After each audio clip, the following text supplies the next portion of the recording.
All right. Welcome, everyone. Welcome to part 7 of our look into the Gospel of Thomas. And it seems like this is going to be the final one, just based on what we've covered and what we have left. And I said in the post, how fitting that this has taken us 7 episodes to cover, when 7 is that divine completion number, because 7 represents all chakras, all 7 chakras illuminated. So what a perfect episode, perfect number to end on. So yeah, if you are just tuning in, this is a series where we're taking a look at the Gospel of Thomas and just going over each verse and seeing what we see within it. And it's very obvious why this book was not included in the traditional Bible, because there is far too much power within it as far as what it can inspire within you, especially if you know how to read it. So yeah, so we're just going to jump right into it today. I'm grateful to be joined by Darth Phaedrus, who's been on every episode thus far, and it's just been such a wonderful experience going over this. So thanks for being here again, brother. Do you have any words for us before we jump into the reading? I'm excited to read the ending of this document. I haven't read it in many years, and I haven't reviewed it, so it's kind of fresh to me too. But the entire document has just been amazing. Every show we've done, it's just been so coherent and so relevant and meaningful and appropriate for our time. And every time that a good person is trying to stand up to evil, this document is just really fitting, both for conquering the evil within and without, for rectifying your own heart condition and your own life, and then going out into the world and dealing with that as well. It's just been a real pleasure, and I'm really excited to see how it ends, because I don't remember, because it's been so long since I read it. Yeah, thanks for that. It's as you've called it, these are marching orders for any Christic warriors. So anyone's declaring themselves to be following the Christed path, this is a great handbook, a great guide of how you need to step up and, as you said, confront evil both within ourselves and externally. So yeah, this should be great. I haven't read any of this book outside of the show. I like keeping it fresh, and so that's still consistent. So yeah, without further ado, let's just jump right into it and pick up where we left off last time. So we covered verse 99 last time, so picking up on verse 100. So they showed Yeshua, the disciples showed Yeshua a gold coin and said to him, "Caesar's agents demand that we pay taxes." He answered them, "Give to Caesar what is Caesar's, and give to God what is God's, and give to me what is mine." So I know in the canonical Gospels, he talks about this as well in a similar fashion. And yeah, my take from it is that, we don't need to be spending a lot of effort trying to, wherever we are, there's likely going to be there's going to be some form of a system, some form of Babylon that tries to do what it does. And especially in these times or in those times, the system is very strong and very powerful. So I think he's giving them just encouraging them not to try and combat the system in that form, by like abstaining from paying taxes and all of that, because as soon as you start to do that, then you have the whole weight of the monster come after you. So just don't worry about that. We have other ways to combat the system, and it will be brought down, but not through that method. So give to Caesar what is Caesar's, give to God's what is God, and give to me what is mine. So give to the Christ as the way towards our divinity. So yeah, that's simply what I see here. So I'll pass it over to you. So Just two verses earlier, Yeshua has said that the kingdom of the Father is like a man who wants to kill a man of power. Okay, so the whole point of the work of Christ Jesus, of Yeshua, was to overcome the Babylonian system of that time, the Roman Empire. He wanted to kill Caesar, or at least kill Caesar's system, and to kill the anti-Christic system. And so then, two verses later, now they're saying that they showed Yeshua a gold coin and says that Caesar's agents demand that we pay taxes. And he's saying to give to Caesar what is Caesar, and give to God what is God's, and give to me what is mine. So what he's saying is that our battle against the system, our battle against the governments, is not a strictly physical confrontation. So there have been many revolutionaries throughout time, and they're trying to fight oppression, and they're trying to fight tyranny. Rightfully so. We should fight against tyranny, and we should fight against oppression, and we should stand up for freedom, right? We're not saying that.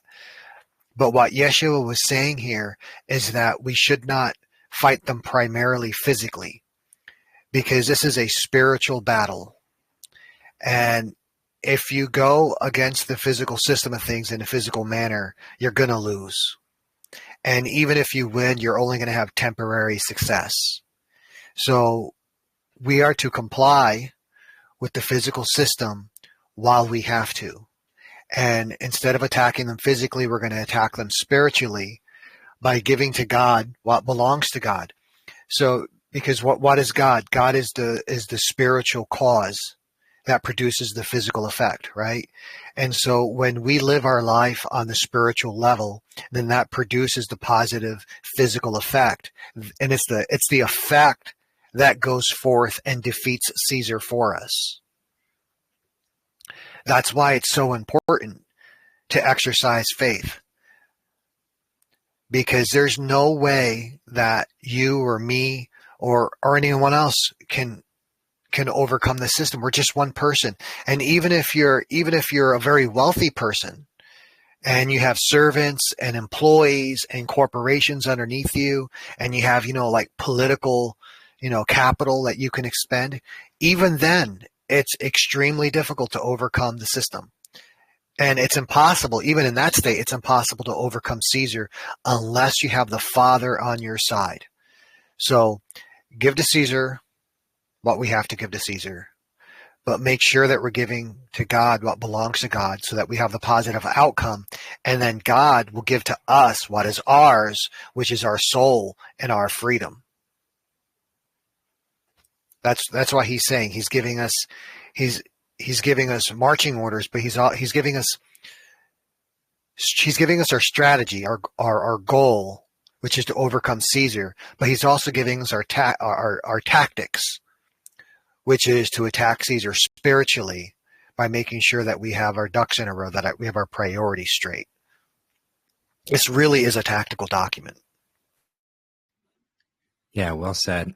And it reminds me, there are a lot of people who go down the rabbit hole of combating the system by declaring oneself sovereign and doing all of this paperwork, signing documents in a very particular way and using the right language. And I'm not knocking that, because you can find some effectiveness in that in certain instances, especially when dealing with police officers and whatnot.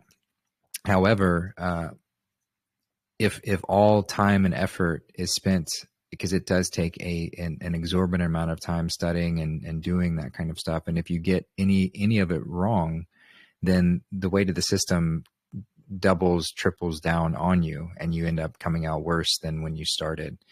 Not to mention all the time spent on doing something like that. So this to me is similar in that it's counterproductive to go at it in that way, to try and combat it directly. We have to be strategic in how we go about it. So yeah, I feel like that's what he's saying within this as well. You have a really good point in what you just said, because there's a difference in the nature of the power of Caesar versus the power of God. You see, the power of Caesar, it's fictional, it's artificial. So the judge writes an order, and nothing happens unless people believe that he is a judge, and then it has to be within the capability of other men to carry it out. See, the judge might be old and he might be decrepit. He doesn't actually have any power. He's practicing like a black sort of magic to get other people to do it. And so everyone is believing in this system like Santa Claus or something like that, even though it's fictional. But that's not how the power of God works, because God's law, the law of the Father or the law of the occult, it's self-enforcing. And so when you make that your power, then that power is real and it's genuine and it can't be overcome, because they're not even, at that point, they're not even fighting you anymore. They're fighting against God. So go ahead and give to Caesar what is Caesar's. If you have to go out and you got to get a driver's license and you got to pay your fees and you got to pay your dues, do that. But give to God what belongs to God, and then you'll get what's yours. Yeah, well said. All right, so moving to 101. Yeshua said, "Whoever does not hate their father and mother as I do cannot become my disciple. And whoever does not love their father and mother as I do cannot become my disciple. For my mother made me to die, but my true mother gave me life." So this might seem confusing with how it's phrased, but the last two lines are the key. That's how you can really read this. So whoever does not hate their father and mother as I do cannot become my disciple. And in this line, he's referring to our earthly father and mother. And hate might be a bit strong of a word. I think there could be some translation issues there, but it's just, where are we giving our power to? If we live our lives only giving our power to our earthly father and mother, and we never, leave their sense of what is and what's right, then we're not really free, and we're still bound to their mistakes, and we just end up repeating that. So we can't really follow the Christed way if we're any form of idolatry, any form of, you can't serve two masters. If we're serving our earthly father and mother over what the Christ is moving through us to do, then we cannot become the Christ disciple. But then he says, and whoever does not love their father and mother as I do cannot become my disciple. So in this line, he's referring to our heavenly father and our earthly mother. And I say earthly mother, so like earth, Mother Earth. So for my mother made me to die, as in like our earthly mother and our borning process made me to die. This is what we came here to do, to experience physicality and to go through the process of death if we so choose. But my true mother gave me life. So when we acknowledge our true mother, then that's begins the process of allowing the Christ to rise within, that feminine spirit energy to rise within us. And that's the path of life. So yeah, that's what I see here. Yeah, there's some of the ideas that you mentioned are right on. This is a continuation of verse 100, where in 100 he's saying to attack the system spiritually, and then he's doubling down and repeating the concept, but with different phraseology. So heaven is our father, and earth is our mother. But what he's saying here is that you have to hate or not live by the physical, what you see. So people, they see the physical earth. They see the trees and the ground and the streams. And like if imagine you're a general, right? And you have to send out your troops to go do battle with Caesar. If all you see is the physical mountains and the physical terrain, you're gonna lose that battle, because you're not taking into account any spiritual principles. What he's saying is that stop looking at the physical world. Stop looking at the wind and the sky, and and the heat from the sun, and the season. Stop looking at it from a physical viewpoint, and instead you have to look at the principles that have created heaven and the principles that have created earth and the principles that bring you these two things together, because we are the union between heaven and earth. But there's a principle, there are a manifestation of greater ideals, and that's what we have to live by. So the earth, the physical earth, is wrapped in a cycle of death and life, death and life.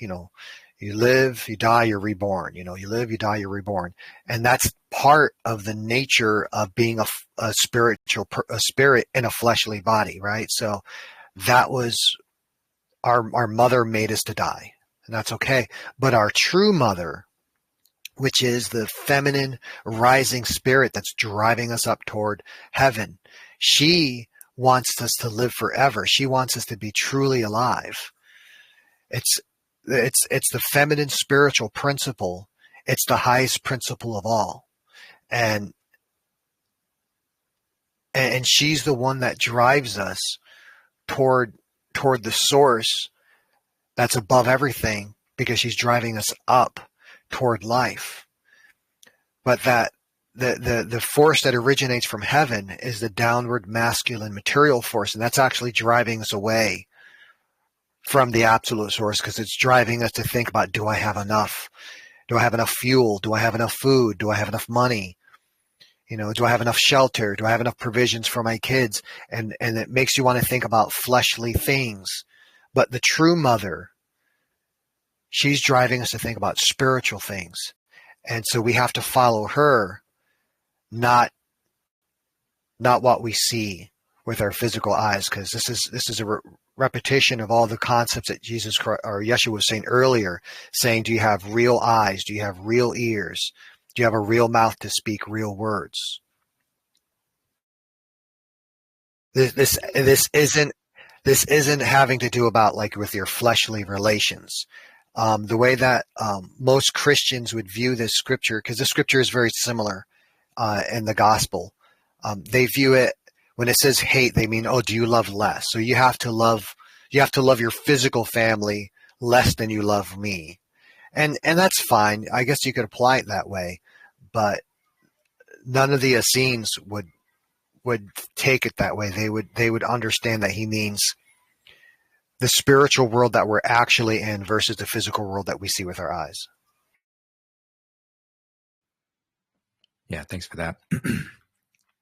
So moving on to verse 102. Yeshua said, "Wretched are the Pharisees. They are like the dog lying in the cow's manger. He cannot eat and will not let the cows eat."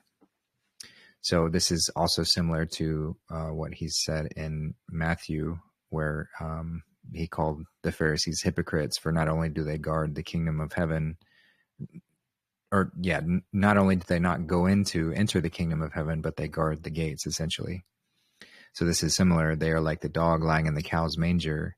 So the cow cannot eat, the dog cannot eat. The dog doesn't receive the manna, the wisdom, doesn't acknowledge the spiritual wisdom, but also the dog prevents the cow from eating. So from the cows or the people from access to the spiritual wisdom. So they are wretched, truly.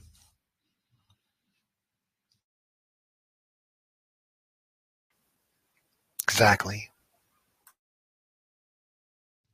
Yep.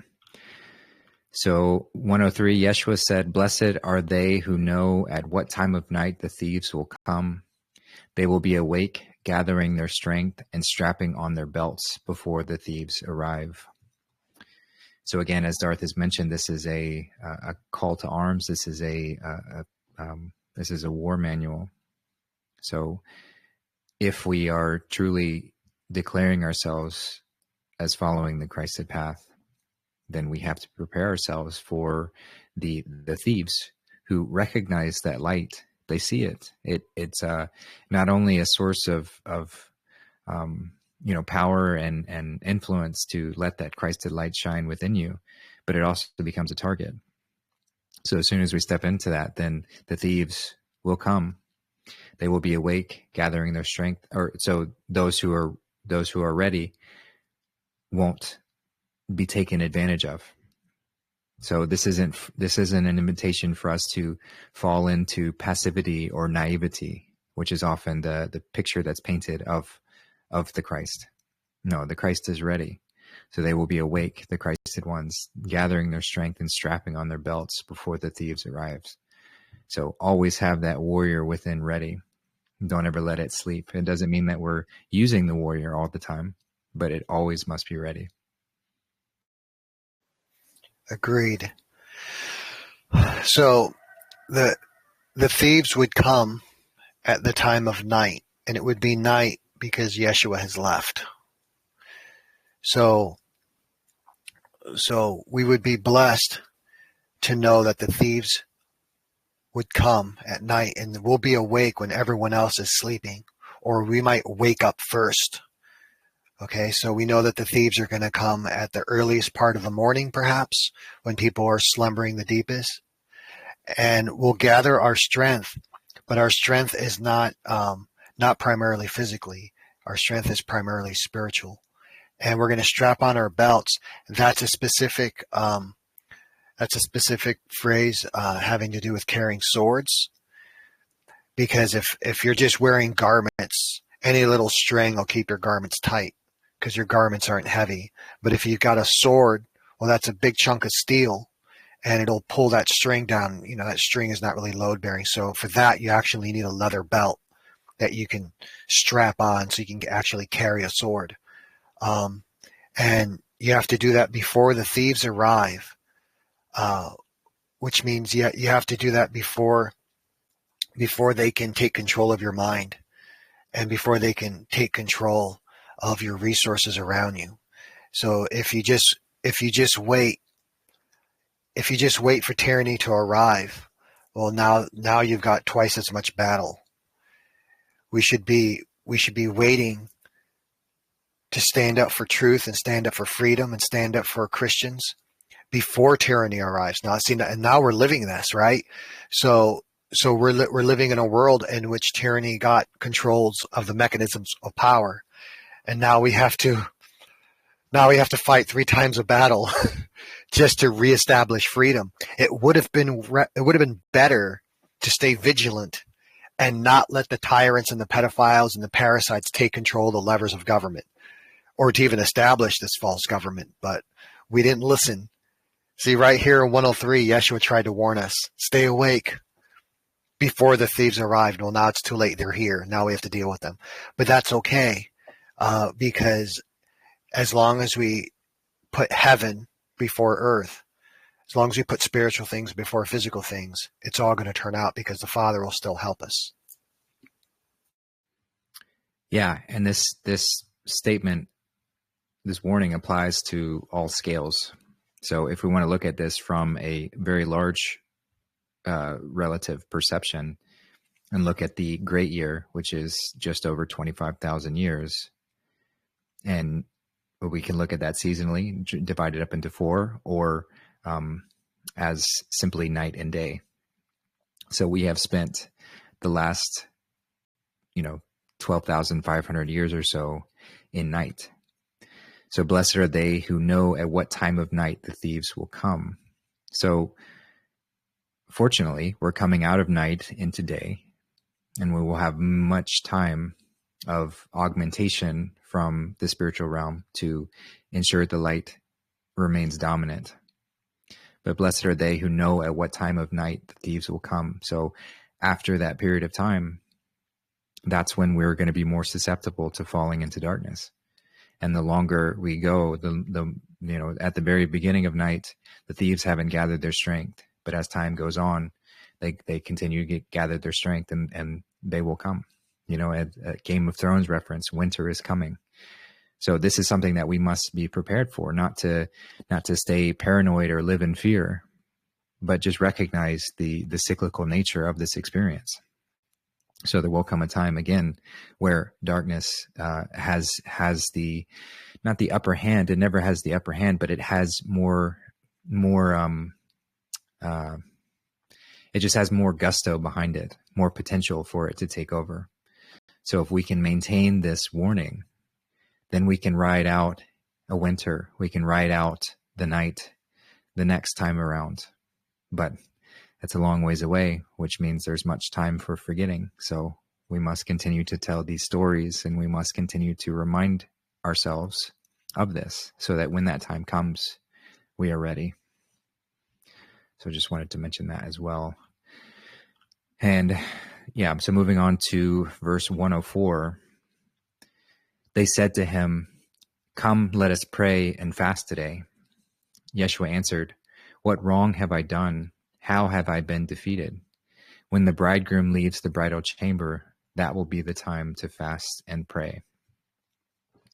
So I see this as he's kind of, he continually sort of breaks down their attention or their sort of religious programming or dogma that, this day has to be a time where we pray and fast, or whatever that might look like from a mental perspective. So what wrong have I done? How have I been defeated? The Christ is still within. So what purpose does praying and fasting do? The Christ is risen. The light is illuminated. It's time for action. It's time to spread that light.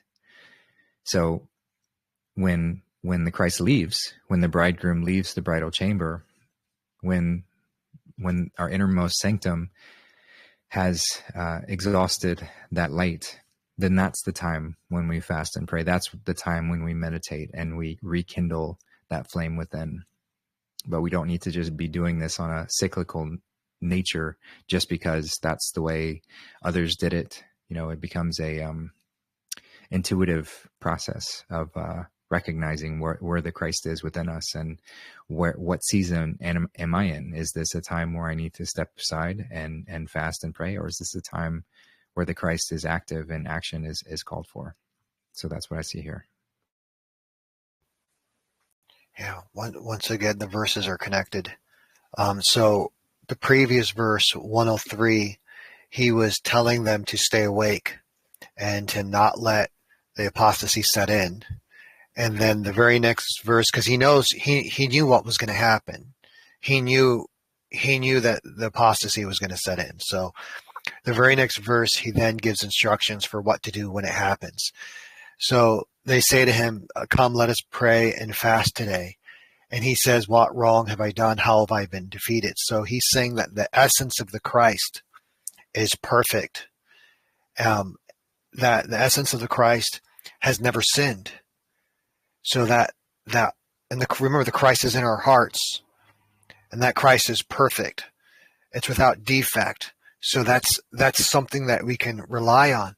The people around us will sometimes let us down. People aren't perfect, right? And the machinery around us is not perfect sometimes. Your vehicle is going to let you down that you're depending on. The institutions are going to let you down, right? But what is perfect? The Christ within is perfect. The Christ within will never let us down, not ever. He's never been defeated. He could never be defeated, right? So this is important for us today because the last generations let the apostasy in, right? The Christians are not running the government. We're not living in a world run by family. We're living in a world run by corporations, right? So now we need to follow the instructions. So the Christ is perfect. He's never been defeated. And also he has left the bridal chamber, right? Christ is not running the world today. We have politicians running the world and corporations, all that. So now is the time to fast. Now is the time to pray. And now is the time to turn back toward the Christ who is perfect and never been defeated. Exactly. So 105, Yeshua said, "He who knows his father and his mother, will they call him the son of a whore?" So he who knows, this is similar to the verse about father and mother, true father and mother, or earthly father and mother, or true father and mother. So he who knows his true father and mother and his mother, will they call him the son of a whore? And that when we know our true mother, we are stepping away from the Babylonian whore. Not to say that our earthly mother is a whore, but just that system and our attachment to it. That's what that looks like. So I see that's what he's saying here. Right. He's saying there are some translations that say that he who knows the father and the mother will be called the son of a harlot. That's what some translations say. And so what it's saying is, Yeshua is saying that even if the entire system becomes corrupted, because that's what harlotry or prostitution is, it's a corruption, right? So even if the entire world becomes a whore, becomes a prostitute, still we can come out of that and know the father and the mother, which is the spiritual principles of heaven and earth. So it doesn't matter how badly we have fallen, even if everything has fallen and everything's a corruption, still that person, that future Christ can come out of that. And that has happened innumerable times in the past. For example, if you look at the story of Moses, right? So Pharaoh had all the children of the Hebrews, all the male children executed, right? And so Moses' mother throws him in the river, and Moses is adopted by the daughter of Pharaoh, and he grows up right in the center of Pharaoh's house, right? And so he's educated by the priest of Egypt and the educational system of Egypt, and the Israelites were all slaves. I mean, how much more of a defeat could you have than that, right? And yet out of that corruption comes Moses, who leads the people out of slavery and through the wilderness into the promised land. Esther, right? So Esther was her parents died. Israel was in slavery to the Medes and the Persians, and Esther ended up having to be harlot or whore to the king of Midian.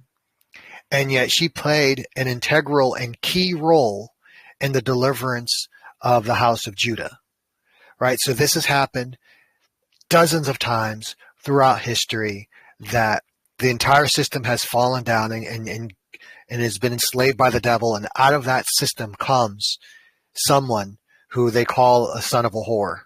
He's nothing. He's no one. And this is the complaint that the Pharisees and Sadducees had against the disciples of Jesus, that they were unlettered and uneducated. And yet they were the ones that Yeshua chose. And they were the ones that received the Holy Spirit. And they were the ones that got to do the acts of power. And they ultimately were the ones that overthrew the Roman Empire through following the teachings of Jesus Christ and waging a spiritual war, because the Christians didn't have the physical resources to overcome the legions of Rome. That's ridiculous. And still Rome fell. So Yeshua is saying, he who knows his father and his mother, will they call him the son of a whore? Maybe they will. It doesn't matter how badly we fall. We can still get back up as long as we take the time to fast and pray and return to the Christ who is perfect and never been defeated. That makes sense. Thank you for that. So 106, Yeshua said, when you make the two into one, you will be a son of man. And when you say mountain, move, it will move. So when you bring the right and left hemispheres together, when you bring the head and the heart together, when you merge the masculine and feminine together within you, you will be a son of man, in that you will be a Christed one. And as that, when you say mountain, move, it will move. There is nothing that we cannot do, because you are essentially activating your creator energy within you. You're becoming one with the Creator. So there is nothing within creation that will not respond to you as that. That is the path of the Christ, to return to that remembrance. You know. So yeah, that's what I see here. That's accurate. So when you make the two into one, so you're taking all the forces of heaven and all the forces of earth, and you're taking the flesh and the spirit and you're making them into one thing, then you'll become a son of man. And that's capitalized. The son is capitalized and the man is capitalized, which means it's a title. And Jesus Christ was referred to as the Son of Man. So Yeshua is saying that when you make the two into one, you too will also become like me. You will become a Christ. You will become God on earth.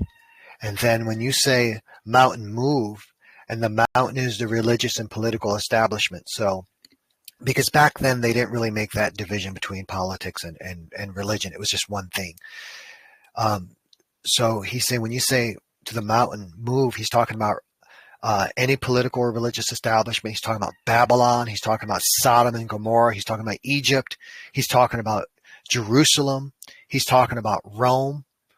And nowadays, okay, so now today we would be talking about the Anglo-Saxon, the American British ruler of the system, right? Admiralty British law. That's what we would call the mountain today. And if you say move away, it'll just have to go away from you. And that this is probably one of the most dangerous verses in this whole document, because the system is not afraid of Christians. The system will kill Christians by the tens of millions all in one shot. And I mean, if you just read history, the Cathars, the Christians in Russia, the Christians in China, right now Christians Gaza, those are Christians. A lot of those are Christians being murdered, right? So they're not afraid of Christians, but why they keep killing them then? Because they're afraid that one of those Christians is going to figure this out. One of those Christians is going to become Christ, and then they're in trouble. Okay, so what's a Christian? A Christian is something like Christ, right? So if you got a bill that's got to be paid, would you like the bill to be paid in gold, or just something that's like gold? Do you want actual real money, or just something that's like money? No, you want the reality, because the reality has the actual value, has the actual power. And so Christ, if we just go back and just starting at like 103, right? Yeshua is saying, stay awake, right? Stay awake, because you know the thieves are coming. Make sure you got your sword belt on, right? Because these thieves are going to arrive, right? And then he knows it's going to happen, right? So then he says, well, after the bridegroom leaves the bridal chamber, so after you don't have any Christ walking around on earth, that's the time to fast and pray, right? And then he's saying that that even if the entire system becomes a whore, still someone can learn these principles about the father and the mother. And then if he makes them two into one, they become a son of man, right? So look at the world today. The entire world became a corruption. Every system, the doctors were making you sick. The educators were making you dumb. The politicians weren't serving the people. The military was starting wars, right? Every system became a whore. And still out of that is going to come someone, and he's going to make the two into one. He's going to become a son of man, and then he's going to say to the mountain, get away from me, and it's going to have no choice. It's going to move. This is a prophecy. These verses all go together. They're one thought. Sooner or later, out of Christianity, some Christ is going to show up, and then they'll be sorry. Beautiful. Yeah. So verse 107, Yeshua said, the kingdom is like the shepherd with 100 sheep. One of them disappeared.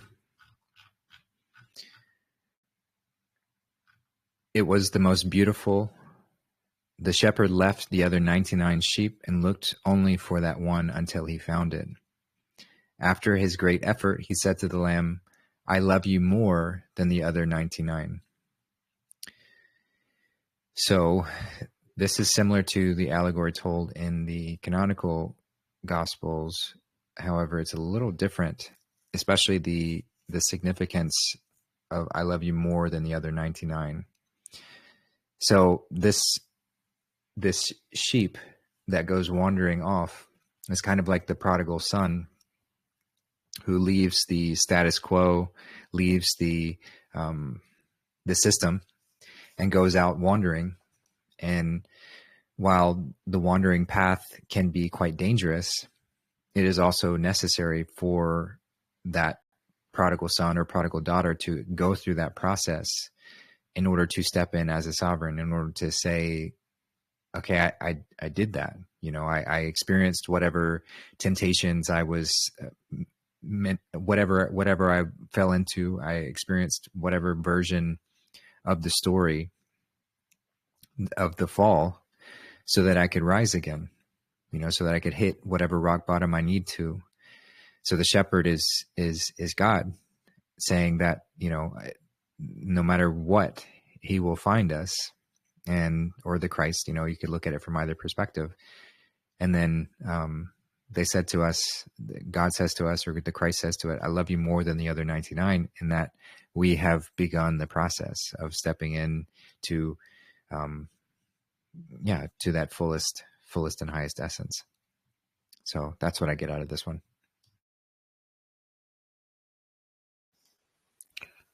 So the kingdom is like a shepherd with 100 sheep. So that number is not an accident. So you have 100% of all the Christians, and then one of them disappeared. So one of them, that would be like a branch of teaching. So you have, because back in the day, right after Christ left, there was a bunch of Christian groups, and they all believed not exactly the same thing, but they didn't reject each other. So it's not like today where you have all these versions of Christianity, and the Catholics don't accept the Mormons, and the Mormons don't accept the I don't know, Jehovah's Witness or whatever, right? So you have all these groups of Christianity that are against each other. But back in the day, even though they all believed something different, they still all accepted each other and recognized that they were all under the umbrella of Christ, right?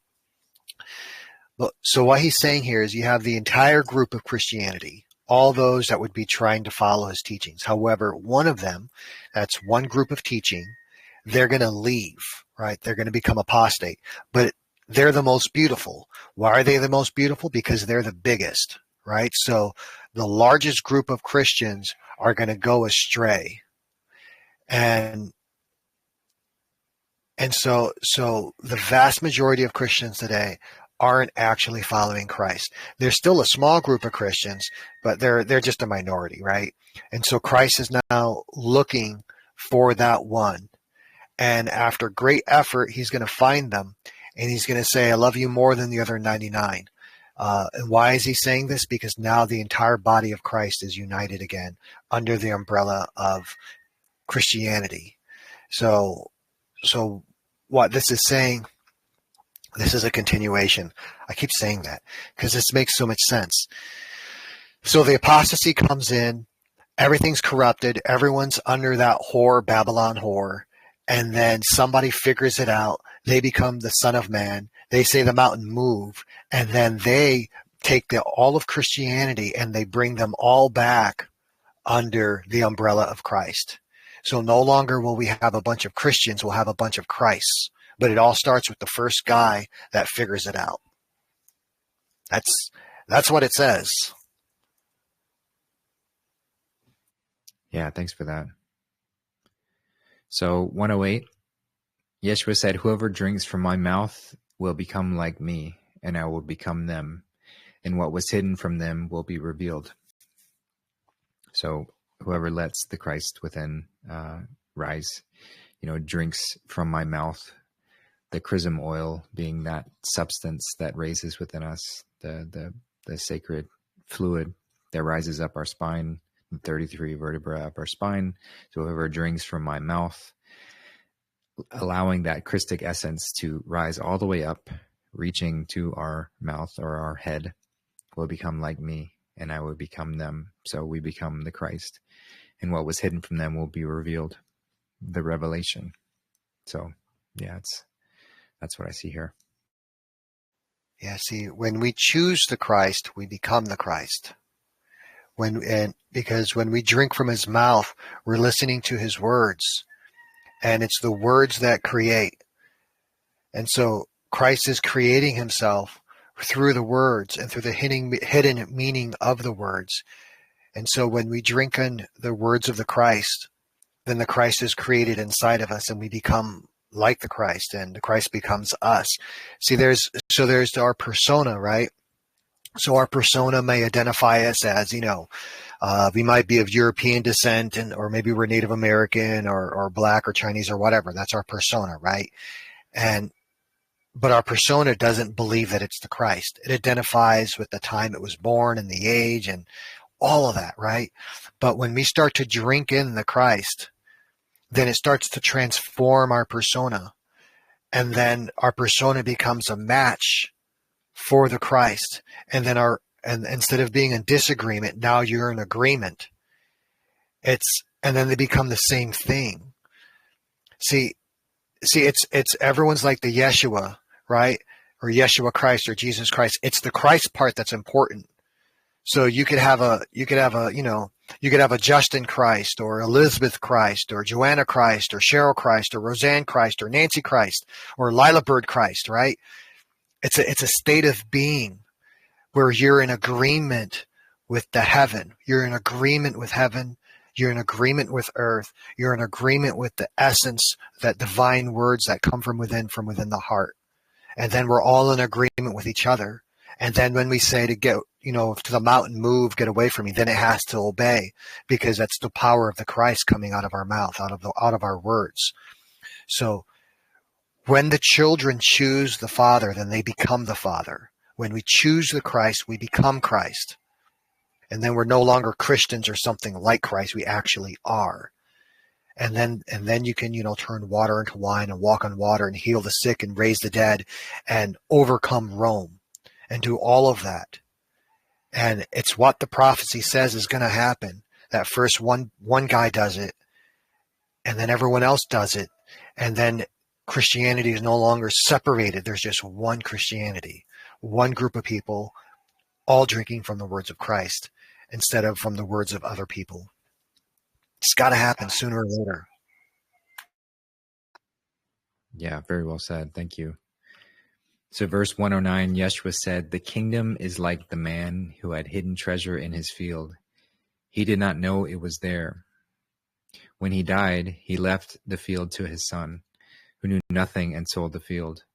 The buyer came to plow the field and found the treasure while working. He began to lend money with interest to all who wanted it."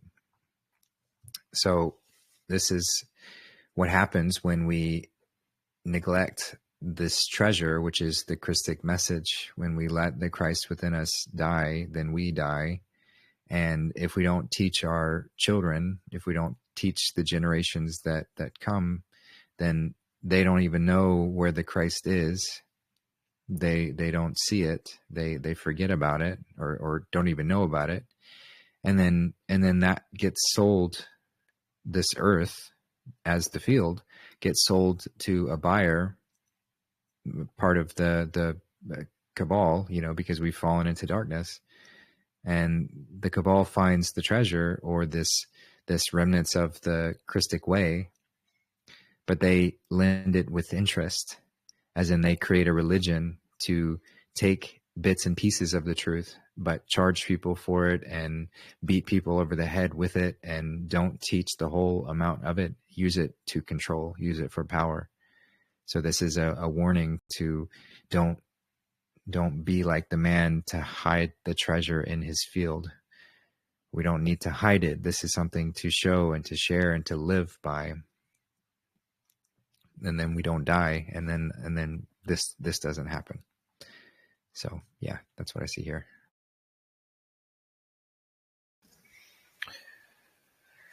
So he's talking about the maturity, the collective maturity of his disciples. So while he was among them, his disciples would know that he had treasure because he was the evidence of it. But generations would go by, and they would follow and keep portions of the Christian tradition, but they would lose the knowledge of the keys or the mystery or the upper level meaning of the hidden truth buried in the traditions of Christianity. And eventually, the later generations of Christianity, they would sell it, which means that they would let go of the knowledge of Christianity. They wouldn't even follow their traditions of Christianity anymore. They would just let it all go because they don't know that there's treasure in it, right? But eventually, someone would come along, and they would start working the mysteries of Christianity. They would start following the traditions of Christianity, and they would discover the hidden meaning of it. So this is a reference to the person up above, that they come out of the horror system, and then they discover, oh, wait a sec, there's meaning in all of these traditions. There's actual real gold in these traditions. And so now he takes the two and he makes them one. And now he has money. See, because normally think about it. If you buy instead of a field, let's say you're buying a house, right? So you have, you got 50 grand or 150 grand and you're going to buy a house, right? Well, now you have the house and you don't have the money, right? But this buyer, he buys the field, so he's working it, and discovers a treasure, and now he has the field and the treasure. So he has both. So someone would come into Christianity and they would discover the treasure in it, and they would have both the tradition and the hidden meaning of it. And then now they can lend out that value to all those that would take interest in it, and it would be at interest, which means that he's also going to benefit from it. So now we're learning these principles of spirituality from this document, right? That, oh, we have to live spiritually instead of living physically. Oh, the Christ is in our hearts. He's not out there. Oh, we can become the Christ and not always be sinful Christians, right? So now we're learning all of this treasure, and now we can lend it out, but it's going to be at interest because we're going to benefit from it, because everyone that applies it is going to make the world a better place. And then we're no longer by ourselves working the field trying to make it a better place. Interesting. Okay. That makes sense as well. So he's lending money with interest is not looked at from a negative perspective, but just as a way of bringing wealth back in from following and sharing the Christic way. Interesting. All right. And then verse 110, Yeshua said, "Whoever has found the world and become wealthy, may they renounce the world." So this is similar to a previous verse that we went over about, whoever has found the world finds the body and then denies or abstains from the world or separates from it. We're of the world, or from the world. We're in the world, but not of the world. So whoever's found the world and become wealthy, may they renounce the world. So this process, it doesn't, a lot of misconceptions in the religions is that we have to, abstain from money whatsoever, abstain from wealth, physical wealth whatsoever. So people will sign, make vows of poverty and live their lives that way. But that's not what we need to do. We don't need to stay away from money or wealth. But here it's saying, whoever has found the world and become wealthy, may they renounce the world. So don't let that wealth cause you to become addicted to the world. I've talked about the Matrix allegory. When Neo or Trinity go into the Matrix, they have a specific mission that they're going on, but they know it's all bullshit. They know it's the Matrix. So there can be value that we get from it, from interacting with it, but they still renounce the world. They still know that it's not reality.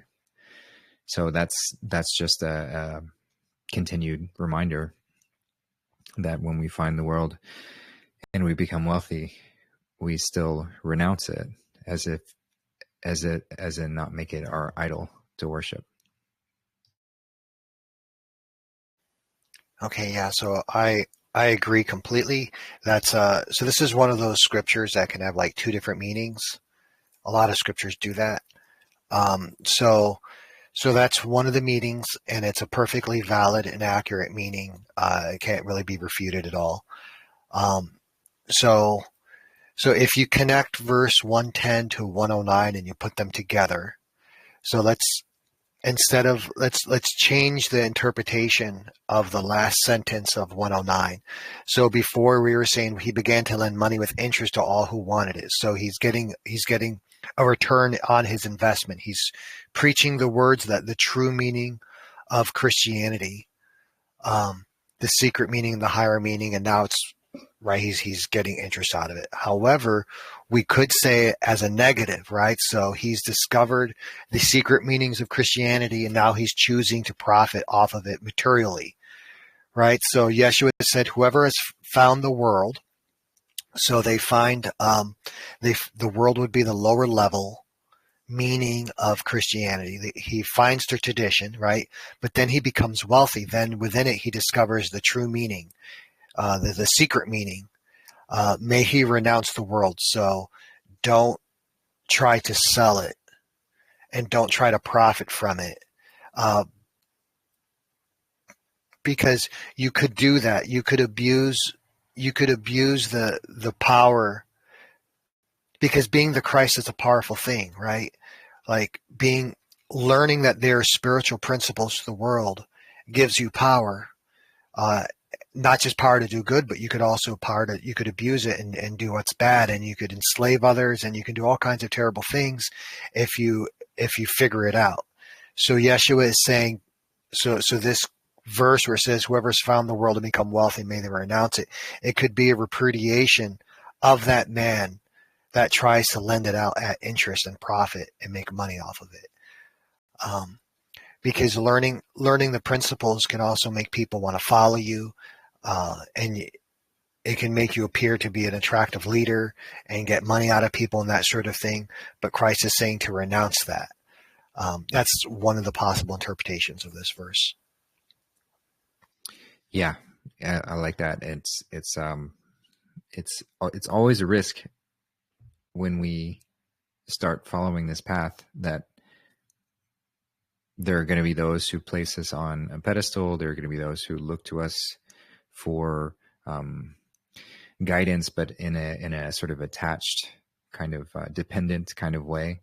And that's how that's the slippery slope of creating a religion. If we're not continuously destroying the pedestal underneath our feet and saying, just as Yeshua does, continuously admonishing the disciples for any discussion around creation of religion, even if they're not consciously aware of how they're doing it, it's such a slippery slope. So it is something that we have to be continuously conscious of. We're not here to be looked to as a guru or a savior, where we can be examples to give people inspiration, but we cannot do it for anybody else. So that's a great point to bring up. So verse 111, Yeshua said, "The heavens and the earth will roll up before you. The living who come from the living will know neither fear nor death. For it is said, whoever has self-knowledge, the world cannot contain them." Let's read that again.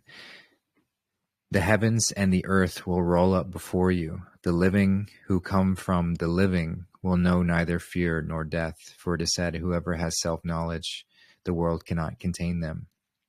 So essentially, if you step in as the Christ, the world has no hold over you. You have no fear of death. You have no fear in general, because you recognize this is all an experience. So there's nothing to fear in it. the living who come from the living. So those who, and maybe that's even referring to generational Christic way, the living who come from the living. So those who are born of the Christic line, and we can all step in and have a Christic line. That's all within us. Of course, there is the Christic line of Yeshua and Mary Magdalene. However, that's not isolated to them. Once the Christ begin to form and step in, then there will be many lineages of Christ. So those who come from that will know neither fear nor death. So having that self-knowledge, you know who you are. There's no one that can enslave you or control you any longer, because nobody can enslave a Christ.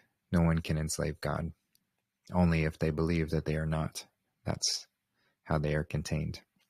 So that's what the self-knowledge is. Yeah, I really agree with what you've just said. The only really thing that I can add to it is it says that the heaven and the earth will roll up before you. And so that's what that's referring to, is that we see heaven and earth as two separate things, and it's a false dichotomy. Heaven and earth are not actually two things. They're actually just two different ways of looking at the one thing, right? So the traditions and the hidden spiritual meanings behind the traditions are not actually two separate things. They complement each other. And so they're actually one thing. And so when we start to drink from the source of life, and Christ is the source of life, and if we're drinking from Christ, then we become alive. So the living who come from the living, that would be those that follow the words of Christ. Heaven and earth will roll up before them, which means that when they see an object here on earth, they don't see it separate from the spiritual principle that it is a representation of. So like when we look at a man, we don't just see the fleshly man. We see that the fleshly man is the spiritual manifestation, or it's the physical manifestation of the spiritual idea of a man, and they're actually all just the same thing. We're not in a physical realm. We're in a spiritual realm that we're seeing as a physical thing. And so when we finally do drink from the waters of Christ, and we become alive, then that separation, it just kind of like disappears, and you start seeing the world differently. And then you get this knowledge of the self, and then the physical realm can no longer contain you, because the self is not in the physical realm. It's in heaven. It's in the spiritual realm, and it's even above that. So even the heavens can't contain you. Like the whole world, you just become bigger than it, because now you're one with the source of life. And then you're not afraid of death, and you're not afraid of dying, because you understand that the self can't die, because it was never part of this realm of life and death. And then the world, not only can the physical construct not contain you anymore, but the artificial world, which is that Babylon whore system, it can't contain you either. And now it becomes subject to you. So there's a tremendous amount of power that is granted by attaching ourselves to the source of life, which would be the Christ. But we have to renounce the world. So we're giving up something, but we're gaining something else. And the thing that we're gaining is much bigger than what we're giving up. Yeah, thanks for that. Yeah, and I see in the heavens and the earth will roll up before you. I got this image of the double helix, that twisting form together, seeming to have two bands, twisting together, but really they become one. So that's where the candy cane, that's where that comes from as well. It represents that those two becoming one. So they will literally roll up before you together as one, because they are We just are experiencing what it seems like if they are not. But that's just an experience. So yeah, we'll move on to, so we've just got a few verses left. When we finish, if anyone has any comments or questions, feel free to jump in. But we'll go ahead and finish up these last three. So Yeshua said, "Wretched is the flesh that depends on the soul. Wretched is the soul that depends on the flesh." So if there's this reminds me of like what I've spoken before of how the tree is such a perfect representation of this experience and what we are to really embody. So wretched is the flesh that depends on the soul, or the soul that depends on the flesh. If we are reaching for the heavens and we are not growing our roots deep, then we are apt to topple over. So that's the soul is reaching for the heavens, but then we become sort of dependent on the flesh, and it can't contain us because we have not worked on that layer of ourself. So, and wretched is the opposite, as in the roots growing deep, but we forget to reach high, and so we're just so consumed with the earthly physicality, and we have no consideration to that which is spirit, both of which are imbalanced. So balance is key. So simultaneously growing our roots deep, recognizing our place here in this physical experience, not disregarding the physical nature that we find ourselves in, but also not forgetting that we are ultimately soul, we are ultimately spirit. So yeah, doing both, balance is key. So wretched is the flesh or the body that depends upon the soul. I think that when they say soul, I think what they mean is like mind. And in this case specifically logic and reason. So if your body would become wretched if you're just depending upon logic and reason, because logic and reason is dependent upon the physical senses. So he just finished saying how grand would be someone that their life comes from the source of life, which is in the heart, Christ. And that, the world can't even contain us. Now he's contrasting that. So someone that's dependent just on the mind, logic and reason, and the physical senses, well, they're definitely contained by the world. Both the physical construct of reality, the physical realm, as well as the systems, the horror systems that are set up to enslave people. It's just you really have a choice between, heaven or hell. And if you're dependent just on logic and reason, you won't be able to achieve the grandeur that Christ is offering us. And then he says, wretched is the mind that depends upon the flesh. So that kind of goes along with what he said before. So the flesh, your physical senses, touch, taste, sight, hearing, feel, because the hidden meanings of what Christ taught are beyond the physical senses, because you can't really detect heaven. You can't detect the Father, which is the hidden cause. You can't detect it with your physical senses. And if that's what you're depending on, well, then you'll fall short and you'll end up in a wretched state.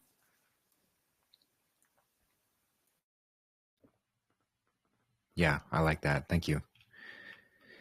So verse 113, the disciples asked him, "When will the kingdom come?"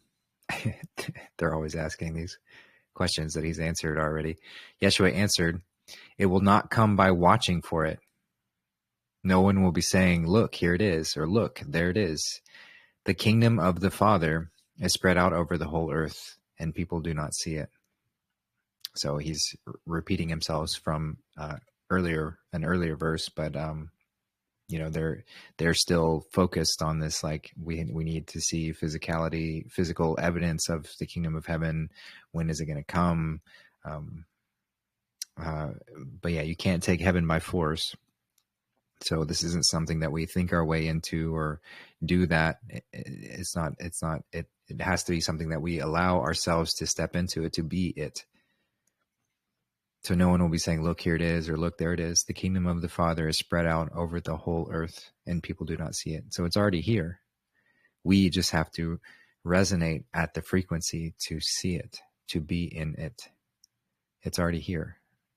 It's not some far off distant place or some far off future state, as religion would like to portray or show. It's right here. It's right now. We just have to become worthy to step into it. And it's not that we need to take on this idea that we are unworthy, but there is a recognition that we have fallen out of our natural normal state. We've fallen into a lower state of being. So we just have to remember who we are. And as I like to say, we're angels who forgot how to fly. So we just have to remember that we have wings and we can fly. And it's right here and right now.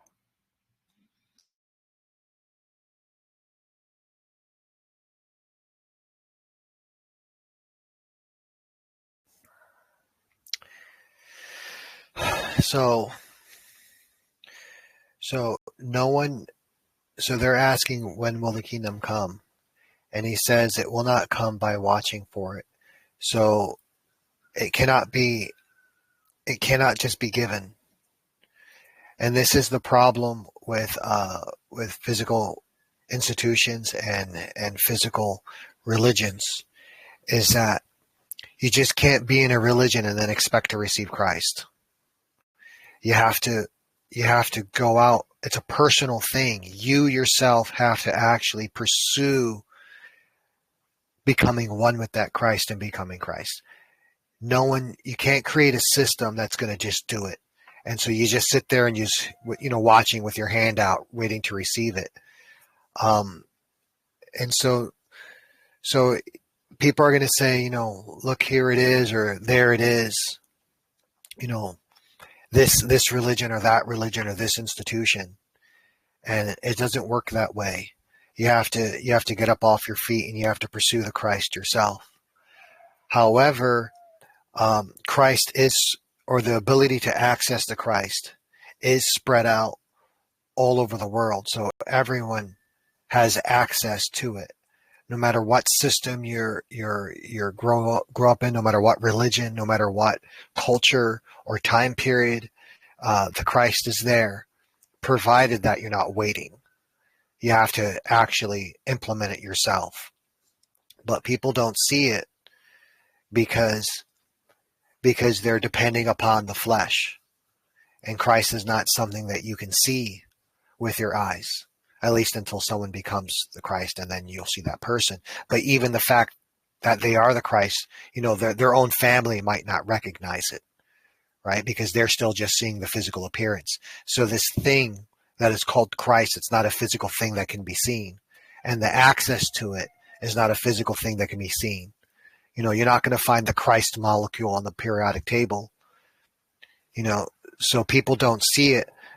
But nevertheless, the kingdom of the Father, or the jurisdiction of the cause, the occult cause, is everywhere, even if people don't know it. But you can't wait. You got to get up and look for it. Yeah, well said. So last verse 114, Simon Peter said to him, Mary should leave us, for women are not worthy of the life. Yeshua answered, this is how I will guide her so that she becomes man. She too will become a living breath like you men. Any woman who makes herself a man will enter into the kingdom of God. So, you could look at this literally and be like, what is he talking about here? Mary becoming a man, and only men are allowed to do it? Is this just another ploy by the patriarchy and all of that? But we have to look at this, and of course translation issues as well. But man is capitalized, so this is a a pointing towards the Christic way. So Simon Peter, who you can find other evidence where he expressed disdain towards Mary Magdalene and didn't like her being a voice, a leader, or stepping in as her own Christ. He didn't think that she could do that, because it was a sort of a man-dominated reality, and this wasn't something that was considered to be right in that time. But Yeshua gently guides him back to the point of like, no, I will guide her that she will become a Christ. She too will become a living breath like you, other budding Christ, or those who seeking on that path. Any woman,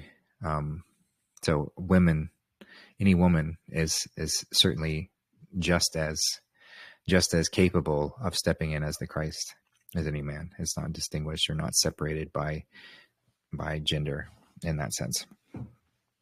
So that's sort of simply what I see in this one.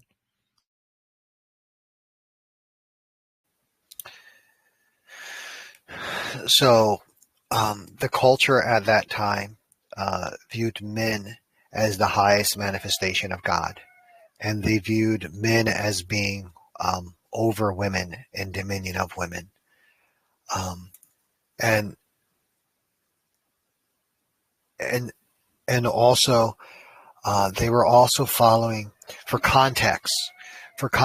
Yeah, so you have the story of the Garden of Eden, right, where Adam listened to the voice of a woman, and then all of mankind was enslaved through that choice into death and sin. And so that was part of the legalistic Jewish religion of that time, where through one man, death entered into the world, and all men died because they had all sinned, and everyone was born. So when someone was born into the world, they came through a woman, and through the woman, sin also passed through into the world. So Simon Peter was saying this because the culture at that time and the Jewish religion at that time really had a terrible opinion of women. And that's why he was saying that she wasn't worthy of life. But Yeshua responded that he was going to guide her so that she too becomes man. He wasn't talking about gender. He was talking about, because what makes a man a man? Like, just because you reach adulthood doesn't mean that you're a man. You could be an adult male and still not be a man, because a man is a spiritual thing. You have to have a real man the reason why a real man is the apex of any physical manifestation here on earth is because a real man can see heaven. He can see spiritual ideas using his spiritual sight. But he can also see emotional ideas, and he can see physical ideas, right? So you have the four ways of looking at reality: spiritual, intellectual, emotional, and physical, right? And a real man can see all four aspects at the same time. And he understands the proper order of how to see things. And so most people out there they're not a real man, because they're out of whack, right? They may not see the spiritual, right? Or they might not be able to understand intellectual concepts, or maybe they're overly emotional, or maybe they're just physical, right? They're just running around and they're a slave to their body and the instincts of the body, right? So that they haven't become man, right?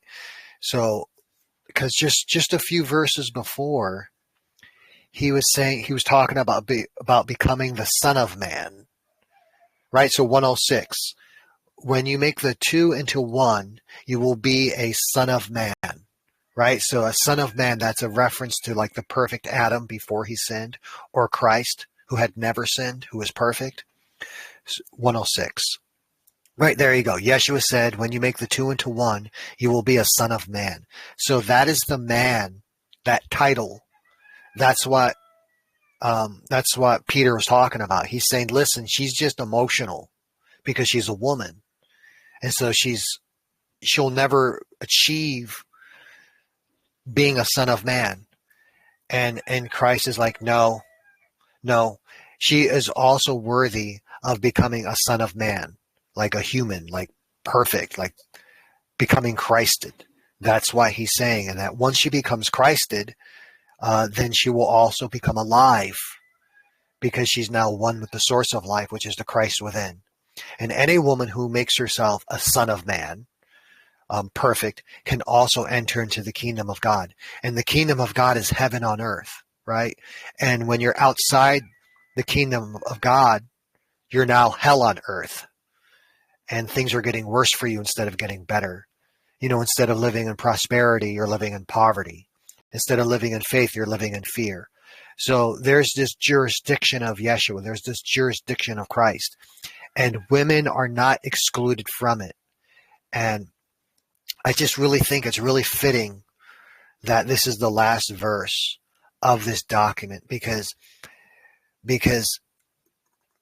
that this world likes to confine us and limit us as to what we're supposed to be, and it degrades men and it degrades women, and has been so abused. The system has just been so abusive. But here, Simon Peter, once again, get behind me, Satan. Once again, he opens his mouth and he speaks impulsively, but Yahshua is like, no. So even a woman can become a son of man, or even a woman can become one with the Christ, and you can have a lady Christ as well. And so no one is excluded. And this also really fits what's in verse 113, where it says the kingdom of the Father is spread out over the whole earth. So there's no one that's excluded from being one with the Christ. He's including everyone. And even if, so you can become one with the Christ if you're a man. You can become one with the Christ if you're a woman. But then also, if you go up to verse 105, if you're the son of a whore, you're still within the jurisdiction of the Father, and you can still become the Christ. You can still achieve Christhood, even if you're the son of a whore, even if you're coming out of Babylon, even if you were the lowest of the low. You can still, as long as you're no longer waiting, and you get up on your feet and you actively, personally search for that Christ within your heart, you can find it. Because that Christ is within the heart of everyone on earth. It's a really beautiful way to end. I'm not saying end the show now. I'm just saying that it's a beautiful way for the document to end. Yeah, no, I agree completely. I think it is very, very fitting to sort of reestablish this, because of the way that the traditional Bible is laid out. It is leading to that sort of exclusivity of men being the dominant and men being those who can much either more easily or only able to attain that state. And of course, the interpretations of it lead people away from even anyone being able to do it, but it certainly is very lopsided in that. So this is helping to restore some balance to it. And yeah, so I agree. This is a great way to end the document for sure. So yeah, is there anyone who has any questions or comments or anything that stood out to you from any of the verses that we've read in the whole text? This will be the last episode that we go over this one. Of course, we can always discuss it in other shows and things, but yeah, just wanted to give an opportunity if anyone has anything.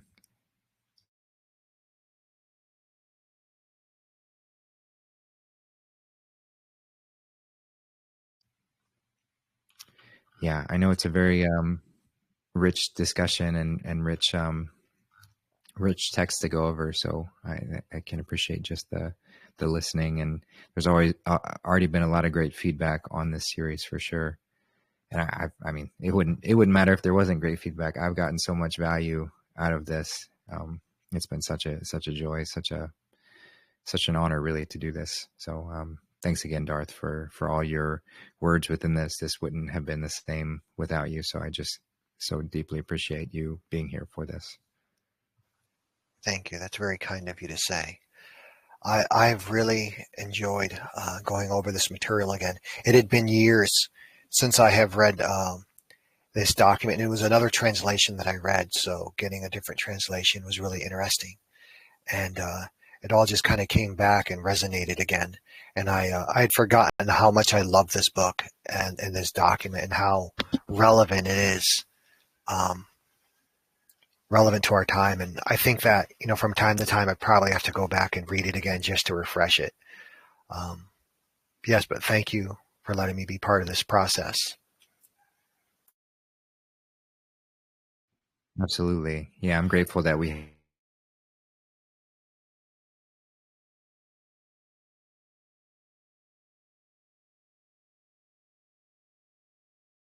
I don't know if it's just me, but we lost audio there. Oh, yeah, it cut off. You're back. Sorry. You're back. Yeah, so I just said I was grateful that this recording will always be there to review as well. This has been a really great compilation, so I'm very grateful for that. And yeah, we'll continue finding other texts to go over in this fashion. Probably won't start right away on the next one, but just because I have some upcoming travel and things to work through. But yeah, stay tuned for other announcements and other texts to get into, which should be a lot of fun, as this one has been. So yeah, if no one else has anything to mention or ask, then we can go ahead and wrap this one up. So again, just thank you all for being here, for listening and enjoying this. And if you have any questions about what we have covered, feel free to comment anywhere or send me a message anywhere, and we'll make sure to go over them in the Quest Ion series. Just on that note, tomorrow I'm going to do a little announcement here shortly, but I will not be doing the Quest Ion this Thursday just because I am going to be traveling and then with family, doing some stuff with family for the next little bit. I'm not sure if we'll have one next week, but I'll keep everyone posted on that. I've just got some things up in the air. So yeah, same with the watch party as well. We won't be having that. So yeah, again, just thanks everyone for being here. And I hope y'all have a wonderful rest of your day wherever you are, and send in lots of love. Take care, everybody.